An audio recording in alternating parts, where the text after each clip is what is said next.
Welcome to our channel KSK math zone. మిత్రులందరికీ స్వాగతం. Maths is everywhere. A small puzzle on prime numbers. Friends, మీ అందరికీ 100 లోపు prime numbers తెలుసు కదా. చూడండి, ఇందులో 2 డిజిట్ ప్రైమ్ నెంబర్స్ ఇవి. వీటిని ఉపయోగించి ఇక్కడ ఒక చిన్న పజిల్ ఇవ్వడం జరిగింది. సరదాగా ట్రై చేయండి. మరి ఇచ్చిన పజిల్లో హారిజంటల్గా, వెర్టికల్గా కొన్ని బాక్సెస్ ఇవ్వడం జరిగింది. హారిజంటల్గా డిఈఎఫ్ మరియు 17 అండ్ 11, అదే వెర్టికల్గా ఏబిసి 17 అండ్ 43 అనే నెంబర్స్ ఇవ్వడం జరిగింది.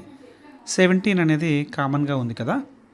ఇప్పుడు మనం చేయాల్సింది ఏంటంటే ఏబిసి డిఈఎఫ్ ప్లేసుల్లో ఏ ప్రైమ్ నెంబర్స్ని వేస్తే ఆన్సర్ 161 వస్తుంది. అర్థమైంది కదా. ఆన్సర్ 161 రావాలి. ఆల్రెడీ 17 అండ్ 11 అనే నెంబర్స్ మరియు 43 అనే నెంబర్ని కూడా యూజ్ చేసేసాం. మిగిలిన ప్రైమ్ నెంబర్స్ని 2 డిజిట్ ప్రైమ్ నెంబర్స్ని మాత్రమే యూజ్ చేసి ఈ పజిల్ ఫిల్ చేయండి. ఆన్సరు కామెంట్ బాక్స్లో పెట్టండి. మన ఈ education channel only for puzzles, quizzes, stories, కథల కోసం, మ్యాథ్స్, పజిల్స్ కోసం మాత్రమే ఇవ్వడం జరుగుతుంది. TLM thank you for watching. మన మీ ఫ్రెండ్స్ అందరికీ కూడా షేర్ చేయండి. KSK math zone.